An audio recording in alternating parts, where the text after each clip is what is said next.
இப்போ நாங்கள் இதால் ஏறி நடந்து போக போகிறோம். அந்த காலத்தில் மாட்டு வண்டில் காவுதாடி இப்படி தந்த ரயில்கள் அதுகள் இதுகளோட்டு இல்லைத்தான். இந்த பகுதியை ஒரு நன்னீராக மாற்றுறதுக்கான ஒரு முயற்சி நடக்குது. இது தாங்கிலாது குறைஞ்ச கட்டில் வேணா 30,000 நாகக்காவடி, வேல்காவடி, பால்காவடி.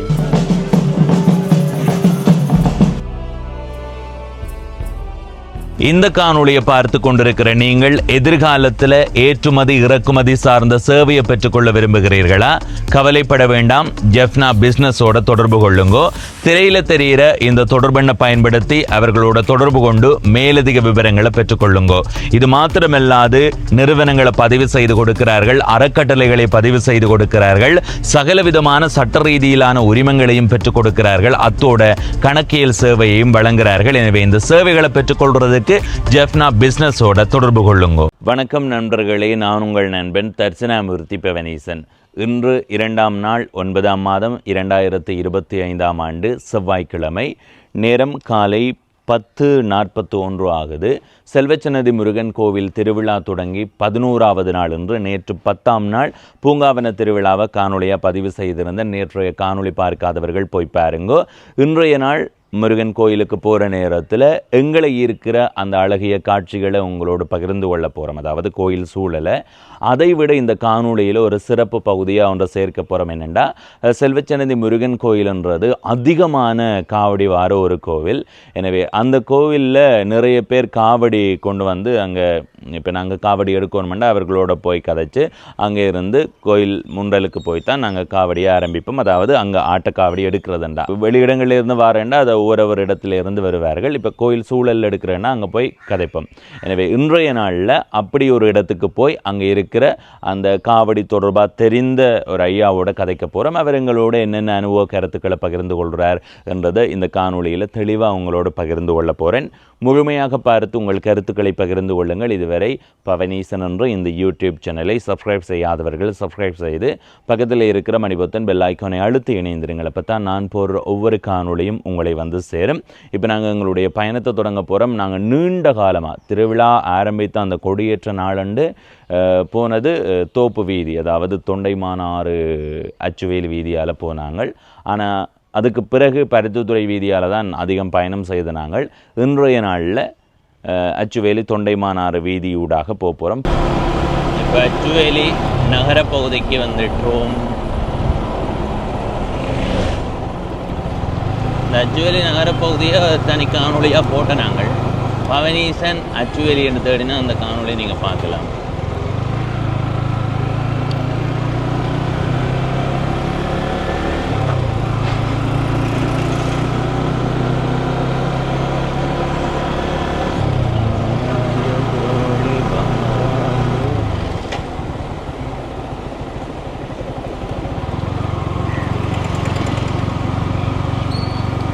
நாங்கள் இடப்பக்கம் போவோம்.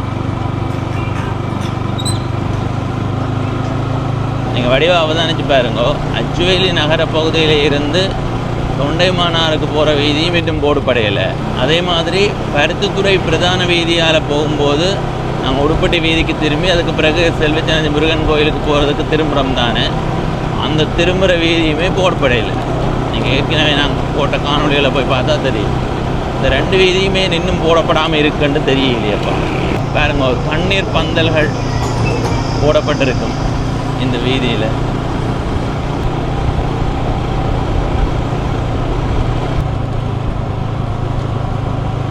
இன்றைக்கு நாங்கள் வான்கதவால் நடந்து போகலாம்னு நினைக்கிறேன். நடந்து போகலாம். இப்போ எங்களுடைய ஒன்றொலியை இங்கே தரித்து விடுவோம். இன்றைக்கி வேறு வாகன தரிப்பிடம். நாங்கள் மற்ற பக்கத்தால் வந்து நிற்கிறோம். இன்றைக்கி தலைக்கவசத்தில் வச்சுட்டு போகிறோம். வேற இருக்கான்னு பார்ப்போம் வாங்க. ஐயோ, இந்த ஹாப்பெட்டில் கால் வைக்கவே கொத்திக்குதப்பா, நெருப்பு சுடுவது. இந்த இடத்துல தான் கொஞ்சம் ஆறுதலாக இருக்குது. இப்போ நாங்கள் இதால் ஏறி நடந்து போகிறோம். உள்ளே அது வெளியே போகிறதுக்கு ஒரு வழி, வாரதுக்கு ஒரு வழி. இப்போ நாங்கள் போகிற வழியால் போகிறோம். அம்மா தகரம் காலில் சுடுவது.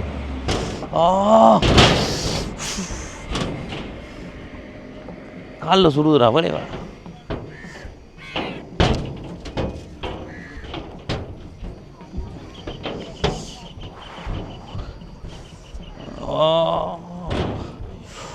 ஐயோ ஐயோ, போகிறதுக்கு ஒரு வழி வாரதுக்கு ஒரு வழி. நெருப்பு சூடன்னா சொல்லி நீங்கள் யோசிச்சு பாருங்க, இந்த தகரத்தில் வெயில் மட்டும் இப்படி சுடுமண்டு. இதுதான் நாங்கள் வாகனம் விட்ட வாகன தரிப்பிடம். கடவுளே கடவுளே கடவுளே கடவுளே சுண்டல்.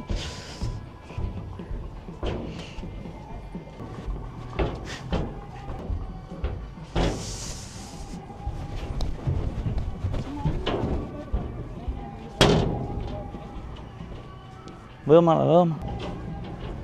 இதுதான் தொண்டைமானாறு வான் கதவு திறக்கிற இடம். இதில் பாருங்க, incoming power, out going power, ready to operate, அந்த மாதிரி சில எழுதியிருக்கு. அது என்னன்றது அவர்களுக்கு மட்டும்தான் தெரியும். நாங்கள் கண்ட பாட்டுக்கு அதுக்கு கை வைக்கக்கூடாது தான் அதை கண்ணாடி போட்டு மூடி இருக்கு. ஐயையோ என்றோ கடவுளே.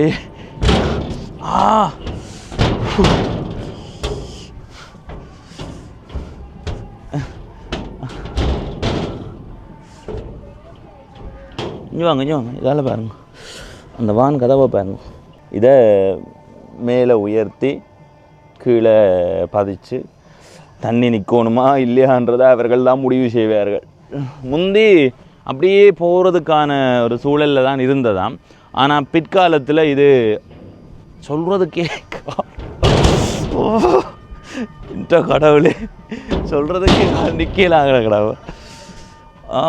சரியா, முதல் அப்படியே திறந்து தானாம் இருக்கும். சாதாரணமாக என்ன சொல்கிற மண்ணெண்ணையால் போடுற மாதிரி இருக்கும். ஆனால் பிற்காலத்தில் இதை மூடினதுக்கு காரணம் இந்த பகுதியை நீரை தேக்கி வச்சு இந்த பகுதியை ஒரு நன்னீராக மாற்றுறதுக்கான ஒரு முயற்சி நடக்குது. உண்மையிலே அது பயனுள்ள ஒன்று. ஏனென்னா, நான் ஏற்கனவே கைதடி என்ற ஊருக்கு நான் காணொளி பதிவு செய்ய போன நேரம் அந்த கைதடி என்ற ஊரில் இருக்கிற ஒரு ஐயா சொன்னவர், தங்களுடைய ஊரில், அதாவது நான் எப்படி சொல்கிறேன், இந்த நீங்கள் கோப்பாய் சந்தியில் இருந்து போகும்போது இருக்குமே அங்கங்கே அந்த அம்மா ஓடி வர்றது பாருங்க, அந்த அம்மாவால் தாங்க இல்லாது. ஐயோ எங்களுக்கு இப்படி விடுதலோடி பாடாடி. அந்த கோப்பாயில் நீங்கள் கைதடிக்கு போகும்போது பார்ப்பீங்களா, அந்த பகுதியில் முன்பு சாதுவான சவர் தன்மையாக இருக்குமாம். இப்போ கொஞ்சம் மாறி இருக்குது. அது நிலத்தடி நீர் நல்லா வந்த மாதிரி இருக்குன்னு ஒரு ஐயா சொன்னவர் எங்களுக்கு. அப்போ இது தேக்கி வைக்கிறதுன்றது நல்லது தான். மழை நீரை அப்படியே முழுமையாக கடலுக்கும் போக வர்றது இல்லை தானே. மழை நீரை சேமித்து வைக்கிறது நல்லம் தான். அப்படியே எங்கே நிஞ்ச வருங்கோ. நான் மேலே ஏறி நிற்கிறேன்னு. அம்மா செருப்பு போட்டு வந்துருக்கலாம். என்ன சுடுது வேகமா ஓடி போங்க. ஐயோ என்ன சூடு, ஐயோ அது தாங்கல. அது கடவுளே கடவுளே. ஐயா தாங்கி கொண்டு தான் பாரு. ஐயா சுடையலையா அவங்களுக்கு? சுடையலையா? உண்மையாக சுடையலையா? நல்ல கதையല്ലോ அது. உண்மையாக சொல்கிறீங்களா? இது வேகமா நடக்கிறீங்க, எனக்கு சுடையலை என்ன மாதிரி நடக்கிறீங்க. ஓ அப்படி இதில் நின்று அந்த காட்சியை பாருங்க. அதில் இருக்கிற காட்சியை பார்த்தீங்களா?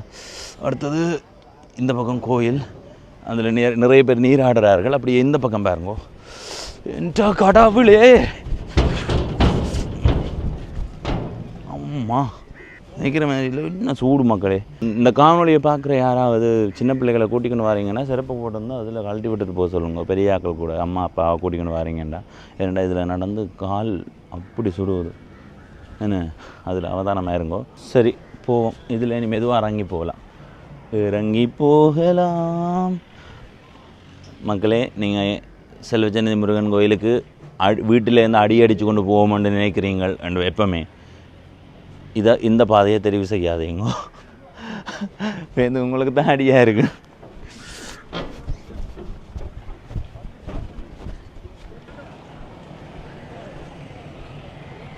சரி, நாங்கள் கோயில் அடிக்க வந்துட்டோம்.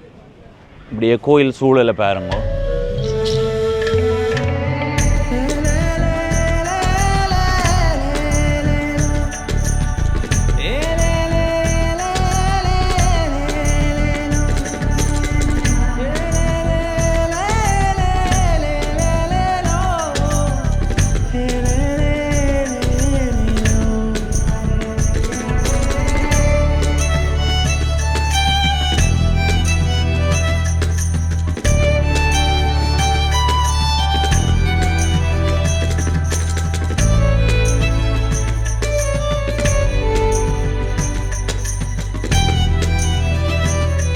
கோயிலுக்கு வந்துட்டோம், கோயில் முண்டலுக்கு வந்துட்டோம். இனி நாங்கள் இப்படி உள்ளுக்கு போய் கும்பிட்டு வெளியில் வந்து அடுத்த கட்டமாக காவடி சம்பந்தமாக அறிஞ்சு கொள்வோம்.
அந்த பாருங்க ஒரு அக்கா காவடி எடுக்கிறாங்க.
இப்போ நேரம் 12:05 கோயிலுக்கு வந்து உள்ளுக்கு போய் கும்பிட்டு வெளியில் வந்துட்டோம்.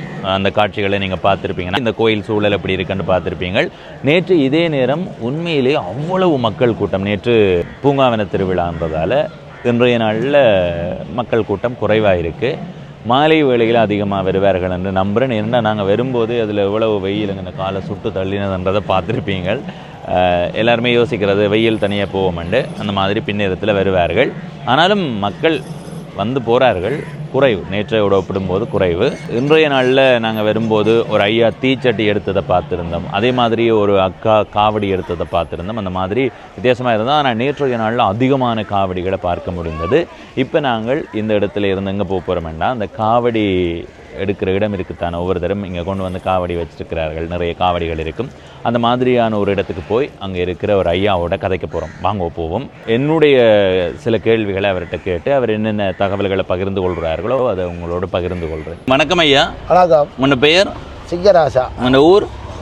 ஊர் சொந்த இடம் மயிலாட்டி, இப்போ மாவட்ட வரம் இருக்கு. இந்த காவடி இது எவ்வளோ காலம் செய்கிற நீங்கள்? வேறு 20 வருஷமாக நான் செய்கிறேன். காவடியில் எத்தனை வகைகள் இருக்குது? காவடியில் வகையாட்டு சொன்னால் இது ஆட்ட காவடி, ஆட்டக்காவடி, அடுத்தது நாக காவடி, நாகக்காவடி, வேல் காவடி, வேல் காவடி, பால் காவடி, பால் காவடி, ரெண்டு காவடி, ரெண்டு பக்கம் ஜம்பு கட்டி பால் வச்சு பார்க்குறது அந்த பால் காவடி. இல்லை இப்படி ரெண்டு பக்கம் கால் வச்சது, அது இந்த பித்தளையால் செய்தது. சரி. ரெண்டு பக்கம் ஜம்பு இருக்கு, அதுக்கு பால் நிறைய ஊற்றி ஒரு தடவை பிடிச்சி சுமந்து கொண்டு போய் ஒரு ரெண்டை கொடுக்குறேன். அது பால் காவடி. அதுதான் பால் காவடி. அடுத்து வேறு என்ன காவடி? இதுதான் ஆட்ட காவடி. செடியில் ஊற்றி பறவை காவடி. அடுத்தது இந்த நிறைய அப்படி சுத்த வர கம்பியா இருக்கும், அவர்களில் வந்து முள்ளு குத்திக்கணும். அது என்ன? அது பிட்டிங் எடுப்பு சொல்றாங்க. அதெல்லாம் இப்போ ரூபாய். இப்போ பழமையானதுன்னா என்னென்ன? பழமையானது என்றால் 2 முள்ளு போட்டு தூங்குவார். சரி. 8 முள்ளு போட்டு தூங்குவார். சரி. அதான் இப்படி சப்பாடு கட்டி முந்தின பழமையான காலம். இப்போ பிட்டிங்கு, நட்சத்திரம், அதான் வேல் குத்தியணும். சரி சரி. அது இப்போ உங்கள்கிட்ட வந்து கேட்கும்போது அவர்கள்ட்ட நேத்தின்னு சொல்லிடணுமா இல்லை உங்களை கேட்பணுமா என்னென்ன முறையில் இருக்குன்னு? இல்லை இல்லை, அவதான் சொல்லிவிடும். தாங்க பறவை காவடி இருக்கு, நான் இப்படி ஒரு காவடி எடுக்கணும், இதுக்கு என்ன ரேட்டு கேட்பேன். அப்போ நாங்கள் அவ்வளோ சாமானம் செய்து அவர் குத்துறனா 1 லட்சம் முடிக்க போதுனால் அவர் 1 லட்சம் எங்களுக்கு தருவார். நாங்கள் கொண்டாந்து கோயிலில் இன்னொரு கோயிலிருந்து கொண்டு வந்து முருகன்கிட்ட இறக்குவோம். சரி. ஒரு கோயிலேருந்து இன்னொரு கோயிலோட தான் இறக்குவோம். சரி. சாதாரணமாக இப்போ இந்த உழவு இயந்திரத்தில் டிராக்டரில் ஒரு காவடி இங்கே கொண்டு வந்து சேர்க்கிற வரைக்கும் எவ்வளோ ஆக குறைந்த கட்டணம் இருக்கு? குறைஞ்ச கட்டணம் வேண்டாம், 30,000 30. அது எவ்வளவு தூரம் வரும்? இப்போ நிலாவரை, அச்சுவேலி அந்த பகுதியிலிருந்து இங்கே தொண்டமனாறு வெள்ளோடுத்துறை பகுதியிலிருந்து வேறு, அதுக்கு அங்கால இருந்து வந்தால் 35, 40 அப்படி தூரத்தை பொறுத்து எடுப்பேன். அந்த பன்னீர் காவடி என்ற ஒரு சொல்றது, பன்னீர் காவடி என்றால் முருகன் ஒரு பாடம். இந்த பன்னீர் காவடி அண்டு பன்னீரை கட்டியும் அந்த பால் காவடி சும்மா போல சுமந்து கொண்டு முருகனுக்கு கொடுக்குற வளமை இஞ்ச இல்லை. அது இந்தியாவில் அந்த முறைகள் இருக்கு. இஞ்ச அந்த பன்னீர் காவடி இல்லை, இங்கே பால் காவடி எடுக்கிறாங்க. அது இந்த கீடெல்லாம் செய்து பித்தளையால் எல்லாம் செய்து இதுக்காண்ட ஒட்டி வச்சு கிடக்கு பால் காவடி. 2 பக்கம் 2 செம்பு இருக்கும். அதில் 5 லிட்டர் பால் 2 பக்கத்தையும் விட்டு ஒரு நேதி சுமந்து கொண்டு போவார். என்ன ஒரு ஆலயத்தில் இருந்து முருகன்கிட்ட கொடுக்குறோம். சரி சரி. ஆனால் இங்கே கூடுதலாக இப்படி கோயிலை சுற்றி போட்டு நடந்து போகிறது நேத்தி ஏன்னா ஆட்ட காவடி என்ன கடையில் வந்து காவடி பெஞ்சு எல்லாம் செய்து விடுவோம். காவடி முள்ளெல்லாம் குத்தி பாஜலுக்கு போய் மொழி வீதி சுற்றி உள் வீதி சுற்றி வளர்க்க விடாம ஒரு மூலத்தை முடிச்சு அடிச்சு சரி சரி வளர்க்க விடாம நேர்த்தி எல்லாம். இதே நேரத்தில் இந்த காவடிகள் குத்தி கொண்டு வர ஒருத்தர் 8 முள்ளு குத்தோணும் ஐயா நேர்த்தி, 4 முள்ளு குத்தோணும் ஐயா நேர்த்தி, ஒரு 1008 முள்ளு சின்ன முள்ளு குத்தோணும் ஐயா நேர்த்தி என்னால் அதில் நாங்கள் குத்தி 1008 முள்ளும் குத்தி இருக்கு. அந்த சின்ன முள்ளு பின்னால் முதுகில் குத்துக்கிறோம். அது 1008 முள்ளு, 508 முள்ளு அப்படி. அடுத்ததையே இப்போ சில நேரங்களில் இந்த தூக்கு காவடியில் எல்லாம் போகும்போது காவடிகள் வந்து விபத்துக்குள்ளாகிறது, சிலது தோல் கிளியும் நான் பார்த்துருக்கிறேன். அப்படி அதால கேட்குறேன், அது ஏதாவது சின்ன தவறால் நடக்கிறதா இல்லை அவர்கள் இந்த தோலும் சில சில பேர்ட்ட வித்தியாசம் நடக்குது. அடுத்த கட்டம் என்னென்னா இப்போ பார்த்த நம்ம இந்த மரங்களை வெட்டி எல்லாரும் செய்கிறாங்க. அனுபவம் உள்ளவன்ற முள்ளு குத்தல் வந்து கடைசி வரை வராது. என்ன போய்கொண்டிருக்கும் போது பின்னுக்கு குத்தி இருந்த அந்த ஒரு பக்கம் இது கிழிச்சு போடுது, அறுத்து போடுது, அந்த அந்த தோலே கிழிஞ்சு போச்சுது. அப்போ அதே நடக்குது. அப்படி அது ஒவ்வொரு தோலின் வித்தியாசமும் இருக்குது, தோல் தன்மையும் இருக்குது.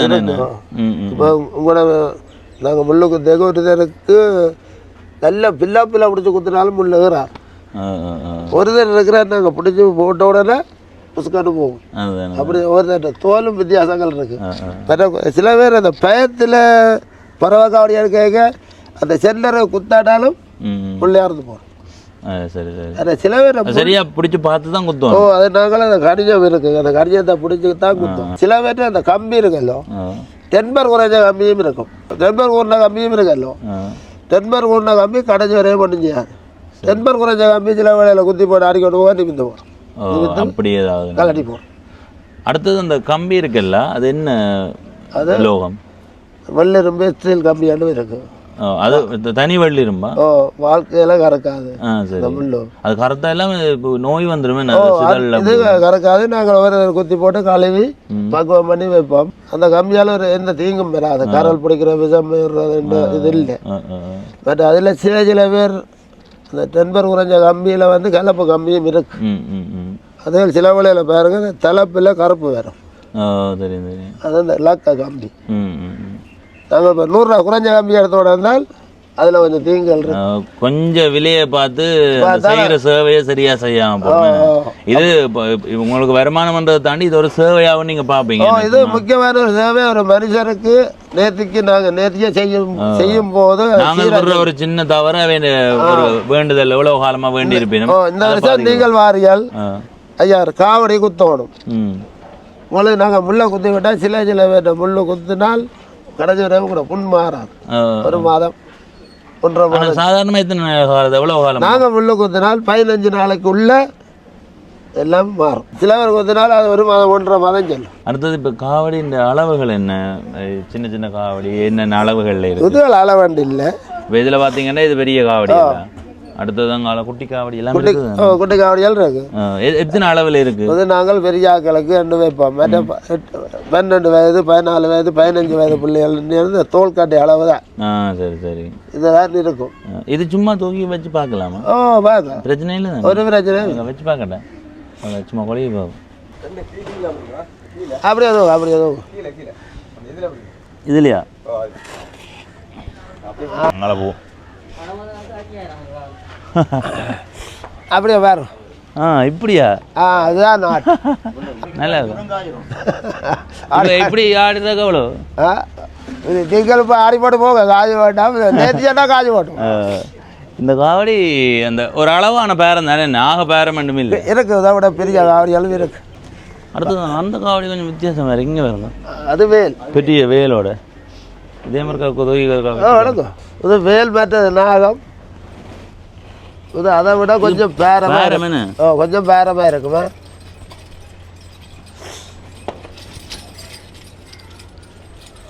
இது வேலுக்கு குடையெல்லாம் காட்டிக்கிறாக்கு. பாருங்க, வேல் மாரி மேலே வேல் நிற்குது. சில பேர் இப்படி பிடிச்சி வச்சிருப்பீங்க. இப்படி பிடிச்சி வச்சு சில பேர் பின்பக்கம் சரியாக பிடிக்கும். ஆனால் நினைக்கிற மாதிரி இல்லையா, ஒரு இது அவர்களோட வேண்டுதல் வந்து சரிதான். வேண்டுதல் சரி. சரியா, அடுத்த கட்டம் இந்த காவடி வச்சிருக்கும் போது நீங்கள் இந்த கையை எடுக்கும், இதுக்குள்ள எடுக்கும். இந்த இதில் பிடிக்கும், இதில் இதுலையா இப்படி பிடிச்சாலும் இந்த காவடி பிரேட்டா. சரி சரி, இப்படி இப்படி இப்படிதான் பிடிக்கிறேன். இப்படிதான் வேல் பேர வேண்டாம், இப்படி பிடிச்சதான் ஆடும். எல்லாரும் கூட கையை உழைச்சி போட்டோம். காவடி என்ற ஒன்று இப்படி வந்ததா சொல்லி உங்கள்கிட்ட அறிந்தபடி? எனக்கு அந்த பெரிய வரலாறுகள் தெரியாது. நாங்கள் பிறக்கும் போதும் முருகன்கிட்ட வந்தால் காவடி தான். ஆனால் நான் அறிஞ்சதை சொல்லட்டா, முருகன் என்றவர் வந்து குறிஞ்சி நில தலைவன். குறிஞ்சி நிலத்துக்குரிய இறைவன் தான் முருகன். முருகன் மலையில் இருப்பார். அப்போ முருகன்கிட்ட போகிறதுக்கு என்ன செய்யணும், நாங்கள் மலையேறி போகணும்.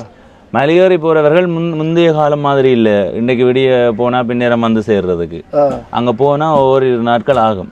அப்ப என்ன செய்யறதுண்டா, தடியில முன்னுக்கு உணவு பொருட்களும் பின்னுக்கு அந்த தேவையான பொருட்களை இப்படி வச்சுட்டு இப்படி கொண்டு காவு தடி, அதாவது காவி கொண்டு போறது. மேல போய் வேண்டுதல் செய்து ஒரு நாளோ 2 நாளுக்கு பிறகு திரும்ப வருவீங்க. வயல் அறுவடை செய்த காலங்கள்ல தங்களுடைய வயல் அறுவடை செய்யற நெல் இருக்குது, அதை கொண்டு போறதாங்க. அது ஒரு நேர்த்தி மாதிரி தான் அந்த காலத்துல இருந்து இப்ப வரைக்கும் பின்பற்றப்பட்டு வருது. அது வயல் வந்து விதப்பிடும் அறுவடை காலத்துல புதிர் எடுக்கிறோன்னு சொல்றோம். தைப்பூச நேரம் எல்லாம் வர அந்த புதிர் எடுத்து கடவுளுக்கு சொல்லி முதல் அதில் ஒரு பாகத்தை எடுத்து பக்குவம் பண்ணி வச்சு அந்த தைப்பூசத்துக்கு அதை கொண்டு வந்து ஒவ்வொரு ஆலயங்கள்ல ஒப்படைக்கும். அந்த நேரத்தில் இப்படித்தான் காவதடி போட்டு அந்த காலத்துல மாட்டு வண்டில் காவதடி இப்படித்தான் இந்த ரயில்கள் அதுகள் இதுகள் ஒன்றும் இல்லை தான். அதான் அதான் அப்போ கால்நடை மாட்டு வண்டியில் இப்ப மலையேறி போய் மாட்டு வண்டியில் கொண்டு போக முடியாது. அந்த காலத்துல முருகனுக்கு போய் தாங்கள் அறுவடை செய்த நெல்லை படைக்கணும் என்று யோசிக்கும் போது அது ஒரு வேண்டுதல். முருகா உனக்கு முதலாவது கொண்டு தருவேன் என்ற ஒரு வேண்டுதலோட அவர்கள் அங்க கொண்டு போறார்கள். அது ஒரு நேர்த்தி மாதிரி, அது என்ன சொல்ற ஒரு வேண்டுதல் மாதிரி செய்கிறார்கள். அது இப்ப வரைக்கும் நீடிச்சு வருது. 1000 கண்ணுல பயிர் வைக்கும் போது முருகா உனக்கு ஒரு பாகம் சொல்லி நேர்த்தி எனக்கு இன்னைக்கு நான் நாளைக்கு ஒரு நல்ல வேலை கிடைச்சதுன்னா முருகா உனக்கு காவடி எடுக்கிறேன் இப்ப யோசிக்கிறேன். நான் முருகா என்னுடைய பிள்ளை வெளிநாட்டுக்கு போச்சுதுன்னு சொன்னா காவடி எடுக்கிறேன். ஒரு அவசியம் செய்யறோம். அதே மாதிரி அந்த காலத்துல எங்கள்ட நிலங்களோட சேர்ந்த வாழ்க்கை முறை இருந்திருக்குது. அப்படி ஒரு வயல் விதைக்கிறது அல்லது ஆடு மாடு வளர்க்கிறது, ஒரு வருமானம் நல்லா இருந்ததுன்னு சொன்னா உனக்கு கொஞ்சம் கொண்டு வந்து தருவேன் என்ற வேண்டுதல் தான் இப்ப ஒரு கடன் மாதிரி தானே, இறைவனுக்கு செய்யற ஒரு கடனா மக்கள் கருதுறாங்க. ஐயா ஒரு காவடி செய்யறதுக்கு அவ்வளவு செலவாகும்? தம்பி கொஞ்சம் காசு இல்லை, 70,000 80,000 ஒரு காவடி செய்ய. ஒரு காவடி செய்யறது காவடி செய்ய என்னென்ன செலவு? கூலியை விட்டு செய்தால் எங்களுக்கு 50,000 ரூபா வேணும். 50,000 நாங்கள் இப்போ உழைச்சி இன்றைக்கு இந்த வரைக்கும் ஒரு 1,00,000 இதுக்கு ஒரு 50,000 ரூபா போடும் திருத்தத்துக்கா. போட்டு 10,000 வந்தால் வட்டி செய்வோம். இப்படி செய்து கொண்டு வர்றதுக்காக இந்த காவடி அழிக்க விடாம வச்சிருக்கோம். அதுதான் அதுதான். மயிலரகு எங்கே பண்ணுற நீங்கள்? மயிலரகு வன்னி மாவட்டங்களில் அந்த டீசரு கலண்டுறது. அங்கேதான் இந்த காட்டு பகுதிகள் கிராம பக்கங்களில் இருக்கிற பொறுக்கி கொண்டு ஒரு இது சித்திரவதை செய்து விடுங்க. சரி இதை விழும் அதை எடுத்து படி வச்சு சில பேர் எடுக்கிறாங்களும் இருக்கிறார்கள். இது இந்த டீசருக்கு நெல் பட்டி டீசருக்கு அப்புறம் இது எல்லாம் கலட்டும், இதெல்லாம் விழுந்து போயிருக்கும். விழும் அந்த காட்டுக்குள்ள அந்தந்த இடங்கள்ல உள்ளவைக்கு தெரியும் எங்க கிடக்காது விழுவதான் நல்ல. இந்த மயிலரகு வந்து மயில் விழுத்துமாம், கலட்டி விழுத்தும், அது அந்த காலம் இருக்குதாம். அதே நேரத்தில் இந்த மயிலரகு வந்து வடி வைக்கிற ரகுல வந்து சைனிங்க கூட இது கொஞ்சம் கருப்பு நிறம் குத்தி கலர் பார்த்தாலே விளங்குமே. இதை வடி வச்சிருக்க வடி வச்சதுல வந்து சைனிங்க கூட நடு தண்டு இருக்கல்லோ அது முத்தலன்னா தைரியமாக கிடக்கும். வெடி வச்சது வந்து பிஞ்சு தன்மையாக செய்யும் கொஞ்சம் தாலியால் கலட்டு போட்டு. சரி ஐயா, நன்றி எங்களோட மெனக்கெட்ட கதைச்சதுக்கு மிக்க. சரி மக்களே, இன்றைய நாளில் செல்வச்சன்னதி முருகன் கோயிலுக்கு வந்து கோயில் சூழல் எப்படி இருக்கின்றதை உங்களுக்கு காட்டினான். அதை விட காணொளியினுடைய ஆரம்பத்தில் சொன்ன மாதிரி காவடி தொடர்பாக ஒருவரோட கதைப்பு கதைச்சினான். அடுத்தது இன்னும் ஒரு ஐயா மிக அதிகமான வயதுடையவர் இருந்தவர். அப்போ அவர்கிட்ட இன்னும் அதிகமான அனுபவம் இருக்கும், கேட்கலாம்னு முயற்சி செய்த நாங்கள். ஆனால் அதுக்கான சந்தர்ப்பம் கிடைக்கல. எனவே இந்த காணொலியை பார்த்த நீங்கள் காவடி தொடர்பான உங்களுடைய கருத்து என்னவோ அதை உங்களுடைய கருத்தாக பதிவு செய்யுங்கோ. இப்போ இந்த காணொலியிலிருந்து விடைபெறப் போகிறேன். விடைபெற்று கொள்ளும் நான் என்றும் உங்கள் நண்பன் தரிசனாமூர்த்தி பவனீசன். இதுவரை பவனீசன் என்ற இந்த யூடியூப் சேனலை சப்ஸ்கிரைப் செய்யாதவர்கள் சப்ஸ்கிரைப் செய்து பக்கத்தில் இருக்கிற மணிபத்தின் பெல் ஐக்கானை அழுத்தி இணைந்திருங்கள். அப்போ தான் நான் போடுற ஒவ்வொரு காணொலியும் உங்களை வந்து சேரும். அடுத்தது இப்போ வந்து வெயில் பரவாயில்லை, கொஞ்சம் மப்பு அடித்ததால் சுடையலை. இங்கே பாருங்க, இதில் கொஞ்சம் நிற்கலாம், ஆனால் இதுக்கு மிஞ்சி நிற்கலாம், ஒரு கொஞ்ச நேரம் நிற்கலாம். முதல் வச்சாலே அவ்வளவு சூடு சுட்டது. எங்களுடைய தலைக்கவசம் இருக்காண்டிதான் ஒரு கட்டி பார்ப்போமா? ஆமாம், எங்களுடைய தலைக்கவசம் அப்படியே வைத்த இடத்தில் வைத்த மாதிரி இருக்கிறது. ஆனால் இருக்குன்னு கிடக்கு இந்த தலைக்கவசம் இருக்கான்னு பார்ப்போம்னு சொன்னாங்க. உங்களுடைய தலைக்கவசத்தை யாருமே எடுக்கல. எடுக்காததுக்கு 2 காரணம் இருக்குது. ஒன்று, மற்றவர்களுடைய பொருள் எடுப்பதில் எல்லாரும் யாரும் செலுத்த மாட்டினும். அடுத்தது இதை எடுத்து கொண்டு போய் என்ன செய்கிறேன் கேள்வி, இதில் எறிஞ்சு விட்டாலே எடுத்து கொண்டு போக மாட்டேன். அப்படி ஒரு நிலை இருக்குது.